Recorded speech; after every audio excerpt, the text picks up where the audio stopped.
दोस्तों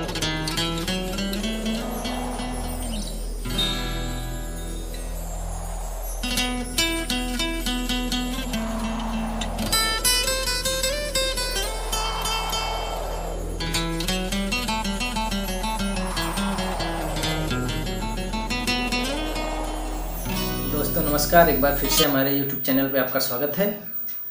आज आज का जो टॉपिक है, हम देखेंगे कि परामर्शदाता की योग्यता और उसका कौशल कैसे होने चाहिए, skills and competency of counsellor.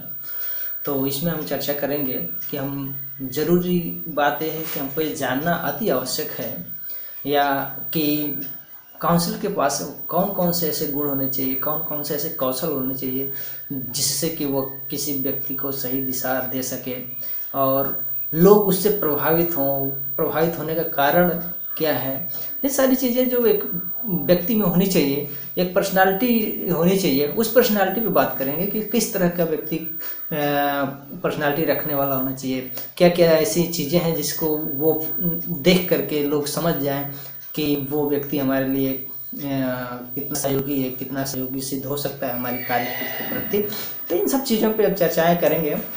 तो हम बता दें कि शुरुआत करते हैं कि जो एक काउंसलर होता है, एक काउंसलर होता है जिसकी बहुत आवश्यकता है इस चीज़ की होती है कि जो उसका पर्सनल और प्रोफेशनल जो क्वालिटी होती है, ऐसा होना चाहिए कि लोग उससे प्रभावित रहें। एक मिलनसार व्यक्तित्व का व्यक्ति होना चाहिए ताकि कोई भी व्यक्ति उसे आसानी से मिल सके, आसानी से बात कर सके हैं। और उसके बाद दूसरी चीज़ की ऐसा कि हंसमुख प्रवृत्ति का व्यक्ति होना चाहिए वो है। हंसमुख प्रवृत्ति, लोगों के साथ वो समायोजन कर सके, अनुकूलन कर सके, अनुकूल के साथ वो एक दूसरे की इच्छाओं को जानने का प्रयास कर सके। और दूसरी चीज़ कि वह सभी गुणों से सुसज्जित होना चाहिए, सभी गुणों से भरा पूरा होना चाहिए ताकि वो व्यक्ति दूसरे को किस तरह से कन्विंस करे अपनी बातों को लेकर के और समस्या को देखते हुए। खास तौर पर बता दें, परामर्श में जो विषय हो सकते हैं, हो सकता है कि विद्यालय हो, शैक्षणिक हो, व्यावसायिक हो, पाठ्यक्रम संबंधित हो, व्यक्ति के चरित्र के संबंध से भी हो सकता है। तो इसमें एक काउंसलर का जो व्यक्तित्व होना चाहिए, उसका जो चारित्रिक व्यक्तित्व होना चाहिए, अच्छा होना चाहिए, और ताकि वो लोग उसे अपना एक तरह से आइडियल मान सकें कि व्यक्ति बहुत अच्छा है, बेटर है और सारी चीज़ों को करने में सक्षम है।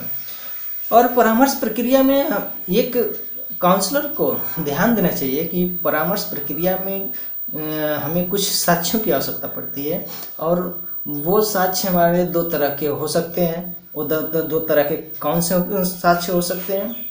पहला चीज़ कि परामर्शदाता को उस व्यक्ति के इतिहास के बारे में जानकारी होनी चाहिए, किस व्यक्ति का इतिहास कैसा रहा है, चाहे उसका झुकाव कैसा रहा है, कि जिस चीज़ पे हम बात करने जा रहे हैं उसके अंदर की जिज्ञासा कैसी है, वो जानता है कि नहीं, और उसके लिए किस तरह की हमको रणनीति अपनानी है, उस रणनीति को लेकर के हमको एक आंकड़े की आवश्यकता पड़ती है। तो उस तरह के आंकड़े का संग्रहण हमको करना जरूरी है ताकि हम उस विषय पे बात कर सके, चर्चा कर सके।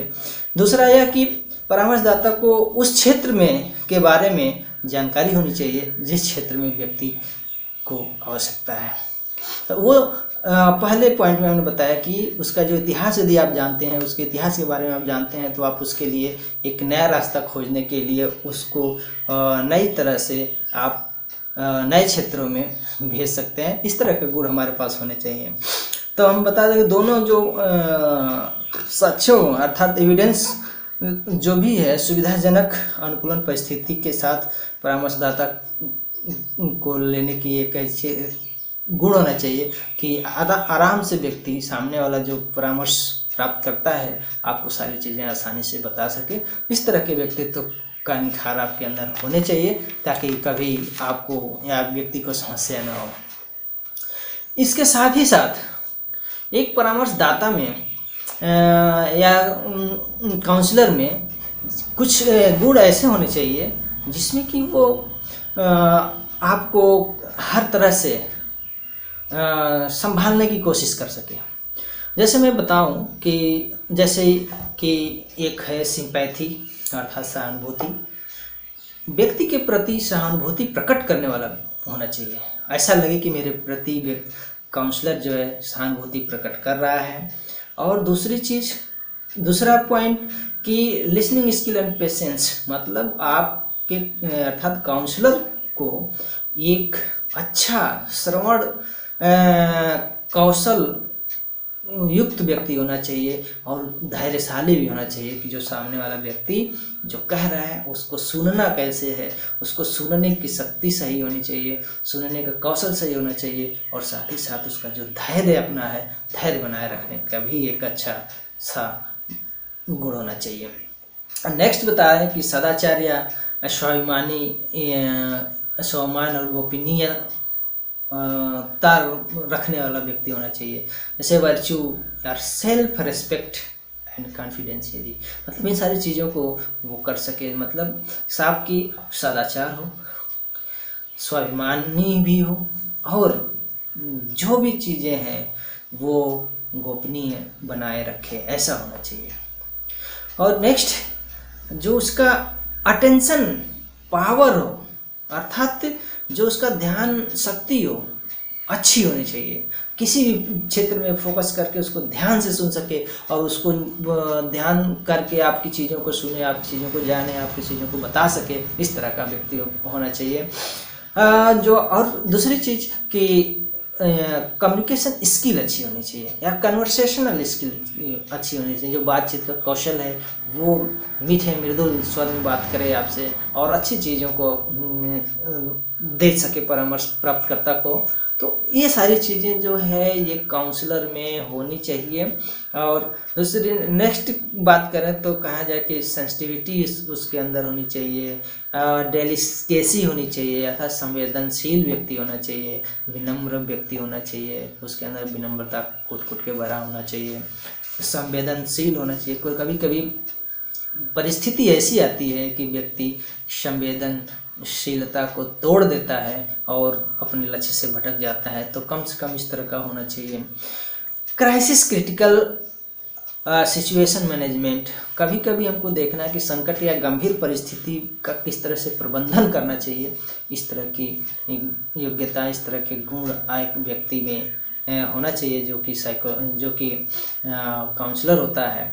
और काउंसलर को अच्छी तरह से मनोविज्ञान का ज्ञान होना चाहिए। जो काउंसलर होता है वो मनोवैज्ञानिक ही होता है, एक तरह से लोगों के मनों को पढ़ता है, मनों को जानता है, उसके संज्ञान की बातें करता है, उसकी बुद्धि को देखता है, मतलब सारी जो उसका एस्पेक्ट्स हैं होल डेवलपमेंट से संबंधित, तो वो और सारी चीज़ें हैं, तो उसको जानने वाला एक व्यक्ति होना चाहिए, ताकि वो व्यक्ति जिसको परामर्श दे रहा है वो किस तरह का है समझ सके, इस तरह का गुण होना चाहिए।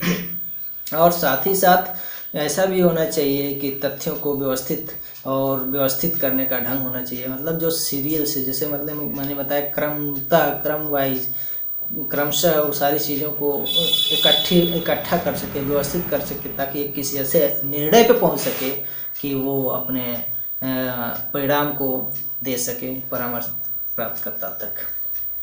अगर जब हम बात करें विद्यालय स्तर पे, तो विद्यालय स्तर पे काउंसलर को किस तरह का काउंसलर होना चाहिए उस पे हम बात करते हैं। एक स्कूल काउंसलर में कुछ ऐसे गुण होने चाहिए जिससे कि वो अच्छी तरह से काउंसलिंग कर सके, बच्चों को मोटिवेट कर सके, माता पिता को मोटिवेट कर सके, इन तरह की चीज़ों का होना चाहिए। जैसे कि हाइप्नोटिक पर्सनालिटी होनी चाहिए, अर्थात जो हम लोग देखते हैं ना, सम्मोहन शक्ति होनी चाहिए। किसी से आप बात कर लीजिए तो उसके दिल को जीत लीजिए, ये होता है सम्मोहन शक्ति।